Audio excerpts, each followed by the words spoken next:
I don't know who I came to talk to tonight, but somebody in this room or watching this stream has been bleeding in silence. You've been loving people who don't love you back.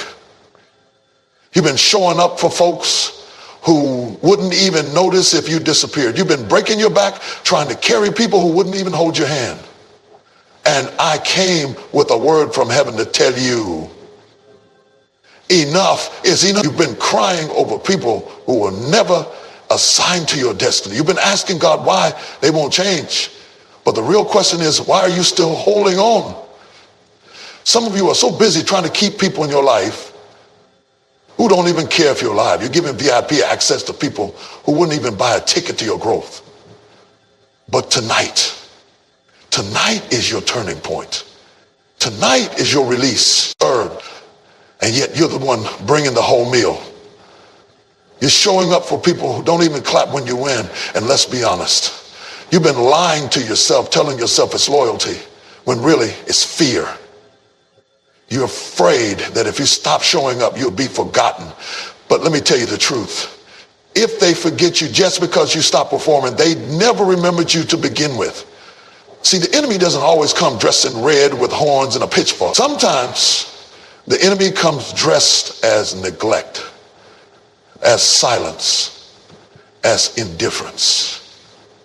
And if you're not careful, you'll start internalizing that silence like it's your fault. You'll start shrinking yourself to fit into rooms where you were always meant to stand tall. God didn't make you in his image just so you could live like an option in someone else's life. You were fearfully and wonderfully made, not partially, not halfway, wonderfully made. But the enemy wants you to forget that. He wants to convince you that your value is tied to how much people like you or how many people stay. And so you chase, you beg, you explain yourself over and over again to people who are already committed to misunderstanding you. You keep auditioning for roles you already qualify for. And God is saying, why are you still applying for acceptance in rooms I already removed you from? You spend years letting people write on the chalkboard of your identity with their rejection, their inconsistency, their disregard. But I came to tell you tonight, it's time to erase their handwriting. It's time to take the pen back and let God rewrite your worth, because here's the truth. What you tolerate, you teach. If you tolerate being ignored, you teach them to overlook you. If you tolerate being used, you teach them that your soul is dispensable. You keep wondering why your spirit is tired, why you can't pray like you used to, why you wake up in the morning already exhausted. It's because emotional poverty is draining your spiritual account. You've been overdrawn in relationships that are bankrupt. You've been sowing into soil that has no intention of bearing fruit. And I'm here to tell you, it's not noble to stay where you're not valued. It's not loyalty, it's self-abandonment. Let's go deeper. Some of you were raised to believe that love has to hurt to be real. That attention must be earned, that you must prove your worth, even in friendships, even in family. So now you're an adult, still proving, still pleasing, still bending yourself backwards to gain crumbs of affection. But real love doesn't require performance. It doesn't demand that you shrink or silence your soul. Love honors, love sees, love stays, even when applause fades. You've been crying at night over people who sleep just fine. You've been praying for people who don't even think about you. And you're losing sleep over folks who will forget your name if you stop texting. When God says, I see you, I never sleep, I never slumber, and I care. So why are you allowing people who don't even care to define the rhythm of your heart? You're more than their opinions. You're more than their silence. You're more than their inconsistency. And I know it's hard to accept that some people you love deeply never saw your heart. It hurts. But Frio is on the other side of truth. And the truth is this: you were not made to be an afterthought. Don't waste another season explaining your value to people who have no spiritual vision. Don't let their blindness become your identity. If they can't see the light in you, it's because they're not aligned with the God who made you. But when you finally see yourself through God's eyes, you'll stop chasing people and start chasing purpose. So I dare you. I dare you to stop asking, why don't they love me? And start asking, why do I keep giving my love to people who don't know what to do with it? Because the moment you recognize your worth is the moment you walk different, talk different, pray different. You stop waiting for invitations and start building rooms. You stop begging for a seat and realize you were always the table. And until you see that, you'll stay bound. But once you do, once you really, truly see it, that's when freedom begins. There comes a time in your life when you have to accept the reality that no matter how much love you pour out, some things just won't live again. And I know that sounds hard, maybe even a little harsh, but it's the truth that's going to set somebody free tonight. You can't keep watering what God has already pronounced dead. You can't keep trying to resuscitate relationships that God has already removed his breath from. See, some of you are exhausted, not because you're lazy, not because you don't have faith, not because you don't pray, but because you're pouring gallons of grace into ground that no longer bears fruit. And then you get discouraged when nothing changes, but the soil isn't the problem, it's the season. That season is over. That connection has expired. And no matter how much love you give, how many calls you make, how many tears you cry, it will not rise again, because it's not your job to resurrect what God buried. But because we're human, because we have history, because our hearts are invested, we keep showing up to the same empty well, hoping this time we'll find water. And we fool ourselves by calling it faith, when really it's just fear. Fear of letting go, fear of starting over, fear of admitting that something we loved doesn't love us back. And I know some of y'all don't want to hear this, but sometimes faith is not holding on. Sometimes faith is letting go. Faith is trusting that if it's really yours, it will flourish without force. That if it's meant for you, it won't keep draining you. God doesn't give us blessings wrapped in burnout. God doesn't call us to assignments that crush us with confusion. You've been praying, Lord, give me peace. But God can't give you peace where there's still desperation. You've been asking him to bless what you're building, but the blueprint was never his. And no matter how beautifully you decorate it, if the foundation is broken, the whole house will fall. That's why you got to stop investing in what refuses to grow. Because when you water dead things, you don't just waste water, you weaken yourself. You drain your spirit. You lose your joy. And before you know it, you become bitter while trying to be a blessing. Some of you are staying in friendships that no longer serve your spirit.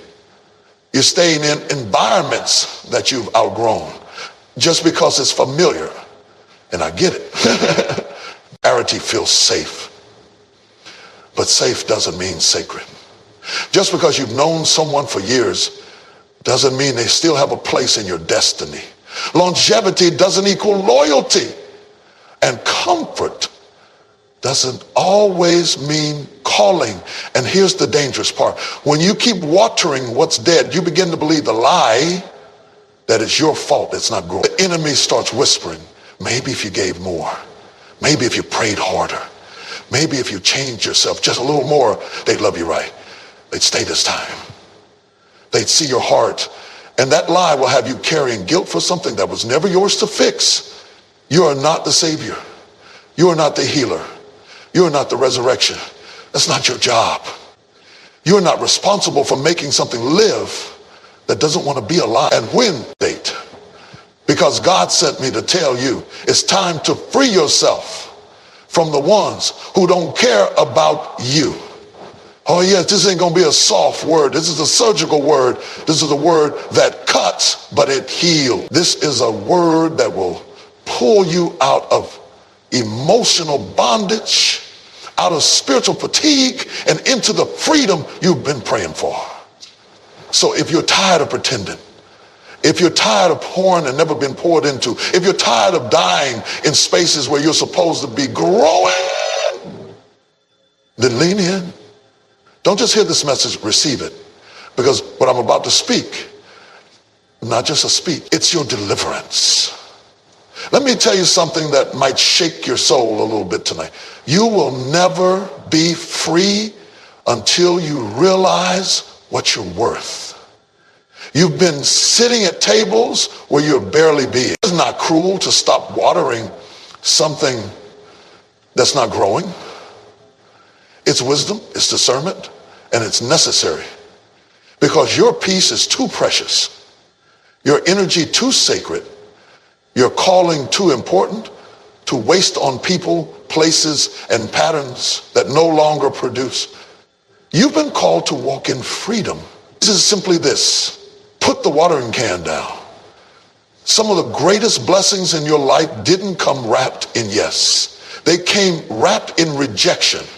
I know it didn't feel like a blessing when they walked away. I know it didn't feel like grace when they stopped calling, stopped caring, stopped showing up. But let me tell you something you might not see in the middle of the pain. Sometimes their rejection is heaven's redirect. You were never meant to stay in every room. You finally accept that when you stop trying to revive what God already let go. That's when healing begins. Stop rehearsing the same conversations. Stop rewriting the past with better endings. Stop praying for what God is trying to protect you from. Because sometimes the blessing is not in what he gives, but in what he removes. He closed the door not to punish you, but to preserve you. He ended the connection not to hurt you, but to preserve you. He ended the connection not to hurt you, but to preserve you. He ended the connection not to hurt you, but to preserve you. He ended the connection not to hurt you, but to preserve you. He ended the connection not to hurt you, but to preserve you. He ended the connection not to hurt you, but to preserve you. He ended the connection not to hurt you, but to preserve you. He ended the connection not to hurt you, but as long as your hands are full of what's dead, you won't be able to receive what's living. And the longer you water dead things, the more you delay your own harvest. So you've got a decision to make. Will you keep wasting your strength on what's finished? Or will you trust God to lead you into something that's fruitful? It's not a betrayal to let go. It's hurt.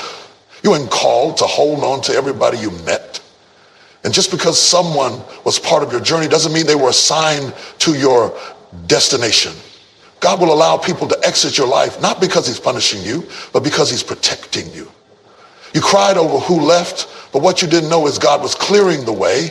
You grieved the separation, but he was pulling you closer to your purpose. I know it's hard. Rejection stings. It shakes your confidence. It makes you question what you did wrong. You start replaying every word, every conversation, asking yourself, was I not enough? What could I have done differently? But let me tell you something straight. You don't lose value just because they didn't see it. Their inability to recognize your worth is not an indication that you don't. It's delivering you out of relationships that were rooted in dysfunction, delivering you out of environments that were limiting your growth, delivering you from attachments that looked like love but were fueled by control. Don't you know that if they were meant to stay, nothing could have moved them? If they were sent by God, they wouldn't have treated you like an option, and yet you're still looking at the door they walked out of, crying over people God removed. But what you call rejection, God calls release. What you thought was abandonment was actually alignment. He wasn't breaking your heart to punish you. He was breaking the illusion that you needed them to be whole. You've been stuck in places God already moved you from emotionally. Still stuck in heartbreak that happened 5 years ago. Still playing have any. Some people are spiritually blind, emotionally immature, or just plain selfish. And none of that has anything to do with your identity. You've got to stop assigning your self-worth to someone else's inability to appreciate you. You are not disposable. You are not forgettable. You are not invisible to the one who made you. They may have overlooked you, but God saw you the whole time. They may have walked out, but God never left. And sometimes he'll allow people to exit so he can finally enter. See, we ask God to guide us, to grow us, to elevate us. And then we get upset when he starts removing the people who can't go where we're going. You can't ask for next level and still want to hold on to last season. God will strip the comfort to stretch the calling. And sometimes the very thing you thought was destroying, highlight reels in your head, hoping maybe they'll come back. Maybe they'll apologize. Maybe they'll finally get it. But here's the truth. They might never get it. They might never say sorry. They might never understand how deeply they hurt you. But their understanding is not your closure. God is your closure. Rejection was never meant to define you. It was meant to redirect you. Our prayer. And when you stop chasing after people who rejected you, you start discovering the people and places where you truly belong. You start experiencing peace you didn't know you were missing. You start building again without the burden of begging. You thought the loss was the end, but it was actually the beginning. It was a start, a version of you that no longer needs validation from broken people. It was the beginning of a mindset that no longer needs permission to walk in power. You can't keep allowing your past to sit in the front row of your future. At some point, you have to stop grieving who left and start growing from what you learned. And can I tell you something? If they rejected you, it's because they weren't assigned to love the real you. They couldn't handle your authenticity. They couldn't handle your growth. They couldn't handle your purpose. And instead of trying to fit yourself into spaces that shrink you, it's time to rise into places that celebrate you. You're not behind. You're not broken. You're not forgotten. You're being positioned. And that pain was not to destroy you. It was to push you into clarity, push you into confidence, push you into calling. So stop waiting for closure from people who never had the capacity to hold your heart. You've cried long enough. You've wondered long enough. You've begged long enough. Walk away knowing that their rejection was your redirection. You've been carrying people who were never meant to be your responsibility. You've been trying to be everything to everybody, and it's wearing you down. You smile for them, pray for them, answer every call, meet every need, and yet when your heart is heavy, when your soul is tired, when you need someone to lean on, there's silence. You're the strong one, the dependable one, the one everyone runs to. But who do you run to? You're not tired because you're weak. You're tired because you're overextended. You're giving out of a place that hasn't been refilled.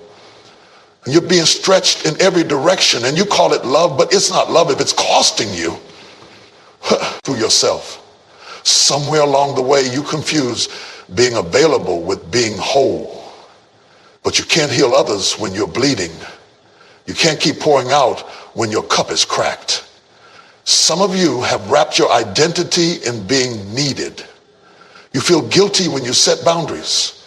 You feel selfish when you say no. You've been conditioned to think that your worth is proven by how much you can endure. So you stay, you serve, you sacrifice, even when it's killing your joy, even when it's robbing your peace. You tell yourself they need me. But the truth is, some of them don't need you. They're just comfortable with you carrying the load they refuse to bear. It's a hard truth, but you need to hear it. You are not Jesus. You are not the Savior. You are not the solution to everyone's chaos. And it is not your assignment. That's enabling. And it's costing you your purpose. It's distracting you from your calling. It's keeping you tied up in their crisis while your own life is on pause. You've got to stop letting guilt hold you hostage. Yes, you love them. Yes, you want the best for them. But you are not required to sacrifice your sanity just to prove your loyalty. You can love people and still step back. You can care and still say, I can't do this anymore. That doesn't make you wrong. That doesn't make you selfish. That makes you wise. Even Jesus had moments where he stepped away from the crowd. He retreated to rest. He didn't heal every person he walked by. He didn't perform miracles on demand. He knew his assignment and he protected his boundaries. If the Son of God made space to rest, what makes you think you don't need to? But here's rescue people who refuse to grow. You can encourage them, you can pray for them, you can walk with them, but you cannot carry them. Especially when they have no intention of walking on their own. You've mistaken toxic loyalty for godly love. You think because you've been friends since childhood, or because they're family, or because you feel responsible, that you have to stay in positions that drain you. But let me tell you something, God will never call you to something that consistently robs you of his peace. If it's God ordained, it will strengthen you. It will grow you. It will challenge you, but it will not destroy you. Some of y'all become emotional crutches. People lean on you and they never learn how to stand. And instead of challenging them to rise, you keep lowering yourself to carry them. That's not love. And if they don't, they were never meant to stay. Let this be the day you stop feeling guilty for letting go of people who only stay close when they benefit. Let this be the moment you stop answering every crisis call that steals your calm. Let this be the turning point where you finally choose you, your mental health, your emotional balance, your spiritual life. Because you matter too. You cannot be everything to and still be true to yourself. You keep waiting for them to see you, to acknowledge the sacrifice, to honor the loyalty, to finally say, I see what you've been doing for me. But what happens when they never say it? What do you do when the people you've loved the most are the ones who treat you like you're invisible? That's the pain nobody talks about. The pain of being present for people who, the real issue. Some of you are afraid that if you stop being everything to them, they'll leave. And the truth is, they might, but if your value in their life is only based on what you do for them, then their love was never real to begin with. That was a transaction, not a relationship. Real love doesn't disappear when the giving stops. Real love doesn't punish you for protecting your peace. So what's it going to be? Are you going to keep breaking yourself down to build others up? Are you going to keep showing up empty while pretending to be full? Or are you finally going to realize that you can't be everything to everybody and still be whole for yourself? You don't have to carry everyone. You don't have to explain your boundaries. You don't owe anyone an apology for protecting your peace. If they really care, they'll act like you're not even there. And yet you stay.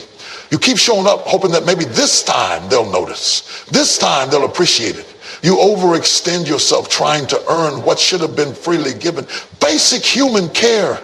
You settle for crumbs of attention when you've been serving meals of devotion. But listen, love shouldn't have to be earned through exhaustion. Respect shouldn't come only after you've bled. And yet, some of you are performing in relationships, bending yourself into unnatural shapes just to be tolerated. You were never made to live like that. You think that if you just love harder, pray harder, stay longer, they'll finally change. But what if they don't? What if the problem isn't your lack of effort, but their lack of capacity? Because some people don't know how to love on your level. They can't give what they've never received. They can't speak life when all they know is silence. And it's not your fault. That's the lie the enemy keeps whispering. It's your fault they act like that. Maybe if you were different. Maybe if you toned it down. Maybe if you needed less. No. You are not too much. You are not the problem. Some of you have been conditioned to survive off emotional scraps. And now when someone gives you the bare minimum, you call it love. When someone checks on you once in a while, you call it support. But you've got to raise your standard. You've got to stop confusing attention with affection. Don't let the drought of your past teach you to settle for less than you deserve. Let's talk truth. You can't make someone value you by devaluing yourself. You can't force someone to care by proving your worth. If they can't see the gift that you are, it's because they're not equipped to handle it. And it hurts. It hurts when the people you thought would be permanent treat you like a placeholder. When the ones you trusted with your heart carry it like it's disposable. That kind of pain leaves a scar. But even scars are proof that healing is happening. You can't keep waiting on people to change who never even asked to be different. Some folks are not going to grow because they don't want to. Some people are not going to love you better because they don't believe they need to. And you staying won't fix that. Your tears won't fix that. Your presence won't convict someone who's already numb to your worth.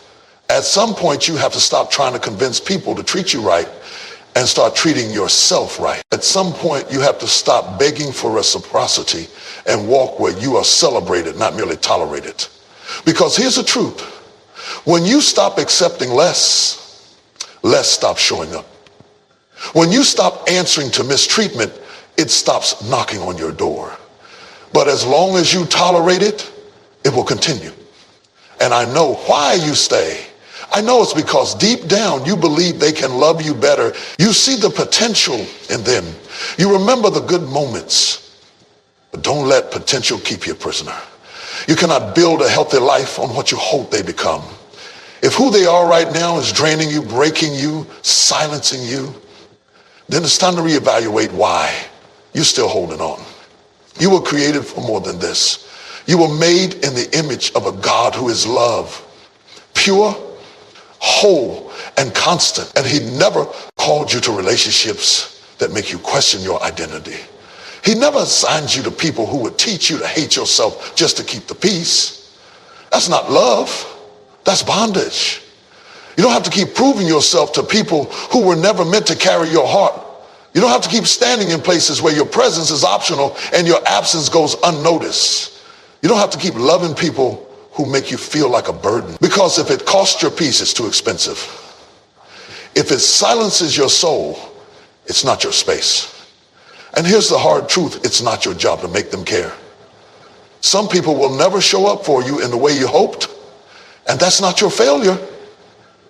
That's just a sign. It's time to stop showing up where love doesn't live. So, if they don't see you, that's fine. If they don't clap for you, that's fine. If they don't value you, that's fine. But you better start seeing you. You better start clapping for yourself. You better start walking like someone who knows exactly who they are. Because the moment you stop begging them to care is the moment you start truly loving yourself. Some of you are standing at the edge of freedom, but you're still holding the hand of your past, still tethered to people, to patterns, to pain that no longer serves your growth. And God is trying to pull you into healing, into clarity, into peace, but you can't walk forward when your heart is still backward.